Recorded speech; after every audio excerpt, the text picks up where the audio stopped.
النجم العراقي مهند علي الحاضر في احداث هذا اللقاء. العوبة العالية الراسية لكن تخلصت الشواهين في احداث هذا اللقاء. العين اللي تكون والمتابعة اللي تكون للسلية في احداث هذا اللقاء بالاستعداد الكبير، لكن محاولة خطيرة عن طريق مهند علي، تصويبه الله الله الله. البداية الأولى عن طريق ميمي، الكرة الأولى عن طريق ميمي، تسجيل دخول سريع من ميمي، حاضر في اللقطة الماضية بعد لعبة كانت جميلة، تمريرة كانت حاضرة في اللقطة الماضية، ومن ثم التصويبة، لكن ردة الفعل للحولة الخط الأمامي، تصويبة الله على الكرة الماضية، الله على لعبة نذير، الله على تصويبة نذير، والتصدي الحاضر من جهاد محمد في اللقطة الماضية. السلية لكن لسه بدري من يعلم ومن يشوف ومن يدري من خلال الدقائق القادمة ماذا سيحدث في أرضية الملعب. هل يعود السلية أم يعزز نادي السد تقدمه في نتيجة اللقاء؟ شوف الكرة اللي كانت حاضرة، اللعبة اللي كانت حاضرة، راسية مهند حال، والعربي سيكون في مواجهة نادي المرخية، ومحاولة وتصويبة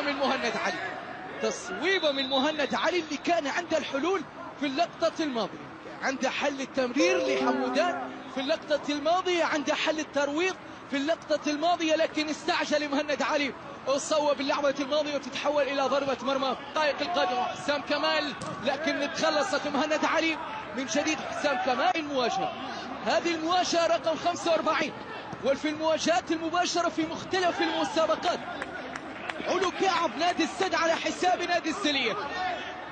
نتكلم على 9 تعادلات و3 انتصارات لنادي السلية مقابل 34 انتصار لنادي السد، 34 انتصار لنادي السد. واخر مباراة جمعت ما بين الفريقين حصلها دروب، حفاظ على المستوى ويقدم مستوى جميل حتى هذا اليوم ما شاء الله تبارك الله على مجد الصديق، ومحاولة من جديد لمصلحة السلية. حمودان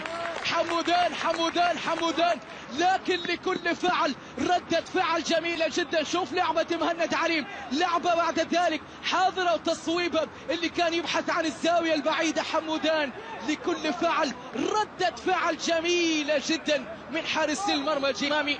راسية أحمد السيل مرة أخرى. مهند علي التدخل الحاضر ما بين مهند علي وأحمد السيل، لكن صفرة حكم المباراة سعود العزبة تعطي كرة لمصلحة، وتعطي خطأ لمصلحة نادي السلية، نادي السلية. مهند علي كان متواجد مع هاشم علي، بالإضافة إلى يوسف عبد الرزاق. محاولة خطيرة اللعبة الماضية، لكن جهاد يتألق جهاد محمد الحاضرين في أحداث هذا اللقاء. شوف الكرة الحاضرة، مهند علي كان يبحث عن الكرة في اللقطة الماضية، وكان يريد في هذا الموسم مع الزعيم السداوي. لعبة الماضية بهدوء وذكاء، لكن كرة ملعوبة للناحية اليسرى بالزارة. مهند علي اللي كان يبحث عن راسية في اللعبة الماضية، والاحتكاك الحاضر مع من يتواجد صاحب الرقم 62 عبد الرحمن راشد جمعة، لاعب شاب تحت 23 عام ساقط في أرضية الملعب.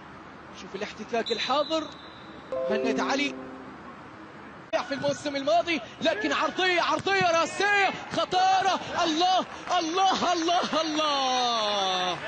الله على ميمي، الله على مهند علي اللي يسجل ثاني أهداف نادي السلية، اللي يشكو من إصابة مهند علي، لكن ثاني أهداف نادي السلية. راسية بزارة في المرة الأولى، وراسية مهند علي في المرة الثانية تعلن عن ثاني الأهداف، وكأنما يتحدث حال لسان نادي السلية انه سيعود شيئا فشيئا الى نتيجة اللقاء. كل السلامة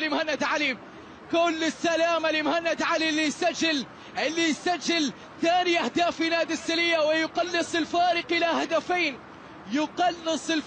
هدفين. الامور اصبحت اقرب الان لنادي السلية ان يعود من جديد في نتيجة اللقاء.